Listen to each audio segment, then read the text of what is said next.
Now, why don't we see much interaction between him and Umar ibn al-Khattab like we do the others? All the other Abadila. We see a lot of interaction between them and Umar ibn al-Khattab radiallahu anhu. Or the other Sahaba for that matter. Why don't we see much interaction?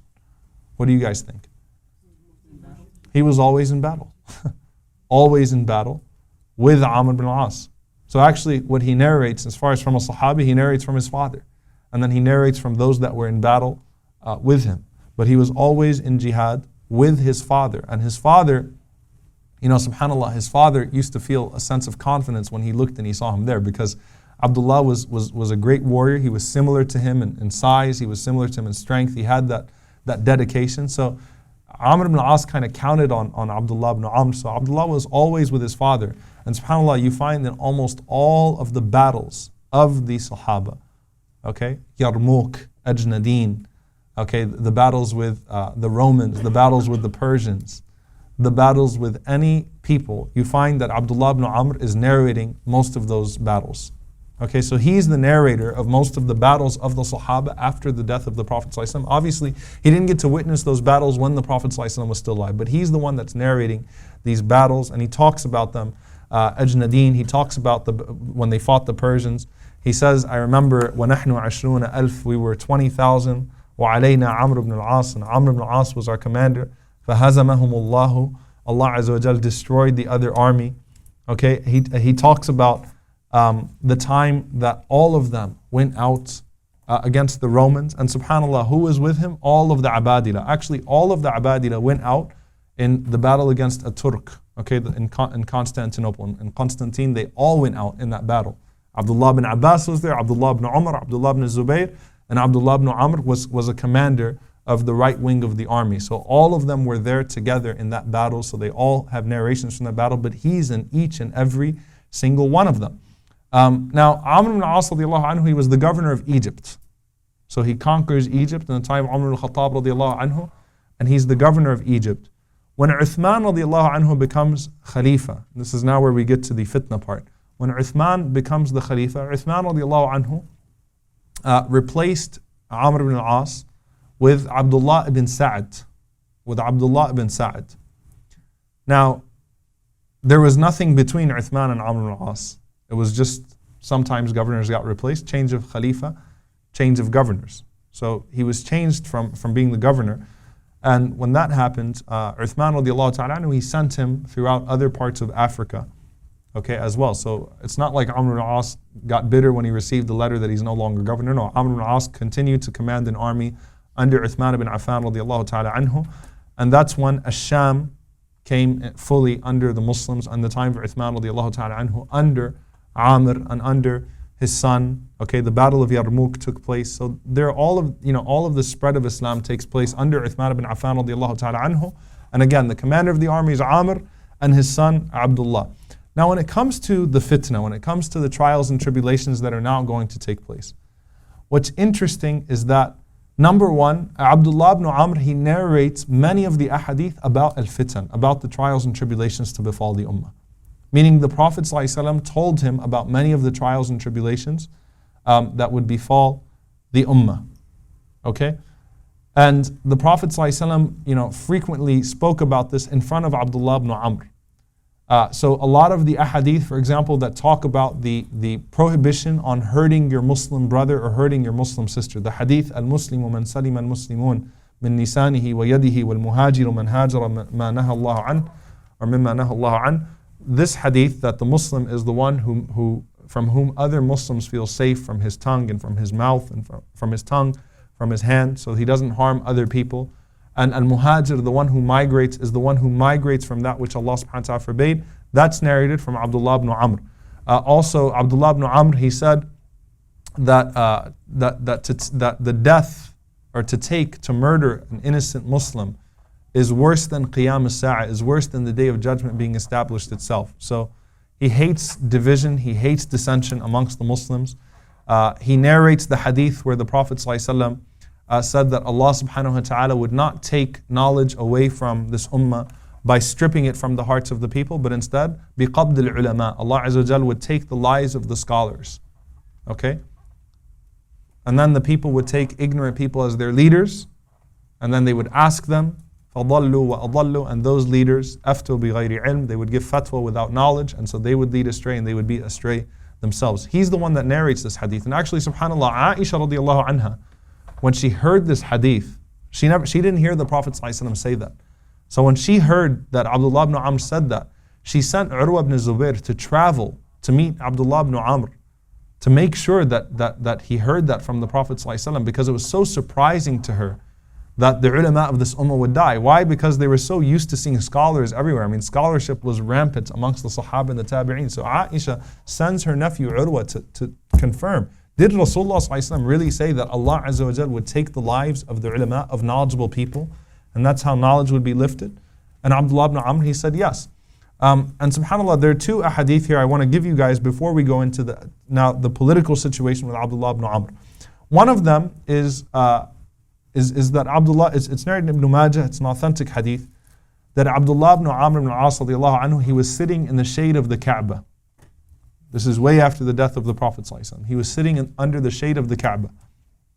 And the people came and they started to sit next to Abdullah ibn Amr ibn al-As. So they all surrounded him to ask him questions. And so Abdullah ibn Amr ibn al-As, he said, I accompanied Rasulullah sallallahu alayhi wasallam on a journey. And he said, and we stopped at a place. So we were on a safar, we were on a journey, and we stopped at a place. And he said, we started to, put up our tents, and some people were practicing, with their arrows, and others were tending to their animals, to their beasts. And he said, then all of a sudden, someone announced on behalf of the Messenger sallallahu alaihi wasallam, as-salatul jami'ah, that the people should come together for salah. And he said Rasulullah ﷺ was standing there and he gathered us all together. And the Prophet ﷺ, he said, and this is a long hadith, so I'll read the translation of it because it's such a long hadith. He said, it was the duty of every prophet that has come before me to guide his followers to what he knew was good for them and warn them of the evil that would befall them. He said, but this ummah of yours, Rasulullah ﷺ is talking about his ummah. He says, this ummah would enjoy its peace and its security in the beginning part, and then the last part of it would be trials and afflictions and fitan, and things that are displeasing to you. And he said that in this ummah, there will be tremendous trials, fitan, one after the other, the Prophet ﷺ said. He said each one makes the previous one dwindle into insignificance. Meaning every time a fitna strikes this ummah, the one that hit it before seems insignificant all of a sudden. And he said, and when the believer is afflicted by that fitna that strikes him, he says that this is going to bring about my destruction. Meaning this is, هذه النهاية, this is the end, this is the day of judgment.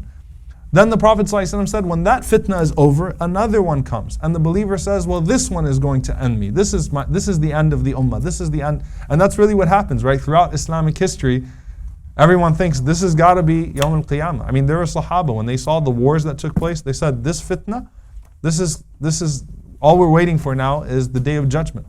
Okay? Then come the Crusades and the Mongols and the Spanish Inquisition. SubhanAllah, you see the scholars writing throughout history, right? Thinking that the day of judgment is right around the corner. Rasulullah ﷺ says that whoever wishes to be saved from the fire and entered into Jannah should die believing in Allah subhanahu wa ta'ala and the last day. And he should treat people in a way that he wishes to be treated by them. And Rasulullah ﷺ says, whenever you swear your allegiance to a Khalifa, then you give him that pledge with sincerity, bi-ikhlas, meaning you submit to him outwardly and inwardly, and you obey him to the best of his capacity. And if another man comes forward claiming to be Khalifa, disputing his authority, then the Muslims should fight against him. Alright, so if there's one Khalifa that's established, and another man claims Khilafah, the Muslims should gather together and they should fight against that man. And subhanAllah, when he said this, when Abdullah ibn Amr said this, he said it in the time of Muawiyah radiallahu ta'ala anhu. So the narrator of the hadith, he says, I came close to Abdullah ibn Amr and he said, do you swear that you heard that from the Prophet ﷺ? And can I bear witness that I heard you say that you heard that from the Prophet ﷺ? So Abdullah ibn Amr al-As, he pointed to his ears and he pointed to his heart and he says, my ears have heard it and my heart retained it. Meaning I remembered the Prophet ﷺ, I remembered that day. Why? Because Abdullah ibn Amr is seeing the prophecy of this hadith come true. He's seeing the fitan, the trials and the tribulations, the destruction, the war, the battle, the confusion that's taking place in the ummah. So he's reminding them of that. And Abdullah ibn Amr, he narrates, subhanAllah, this is really an interesting hadith. He says, and this is in Sahih al-Bukhari, that Rasulullah sallallahu alaihi wasallam, he came to him and he says, Ya Abdullah, كيف بك إذا بقيت في حثالة من الناس بهذا. كيف بك إذا بقيت في حثالة من الناس بهذا. How will it be, O Abdullah, when your condition will be left to the worst of people? Meaning you're going to live to see, leadership dwindle into absolute fitan, and you will see the worst of people being your leaders. You are going to see the worst of people. You are going to see fitna that you would have never imagined. Rasulullah ﷺ was saying that specifically to Abdullah ibn Amr ibn al-As. Now, why is this also very, very peculiar? The Prophet ﷺ, before he dies, he grabs Abdullah ibn Amr by the hand in front of Amr ibn al-As. And he says to him, أطع أباك ما دمت حي. Obey your father as long as you're alive. Abdullah ibn Amr had no idea why the Prophet ﷺ is grabbing his hand and telling him, أطع أباك, follow your father, obey your father as long as he's alive, until what happens? Until now, the fitna starts between Ali and Muawiyah. Okay? Amr ibn al-As is on whose side? He's on the side of Muawiyah. Amr ibn al-As was actually on the side of Muawiyah. Now Abdullah ibn Amr doesn't want to be there, but the Prophet ﷺ does not want to see a father and a son split. Right? And there is great wisdom to Abdullah ibn Amr remaining with his father. So when Abdullah, when Muawiyah goes out to the battle of Siffin, Abdullah doesn't want to go. Amr ibn al-As, he reminds him, he says, do you remember the Prophet ﷺ said, أطع أباك ما دمت حي. You remember that day when the Prophet ﷺ said, obey your father as long as you're alive? So Abdullah, he went out, forced.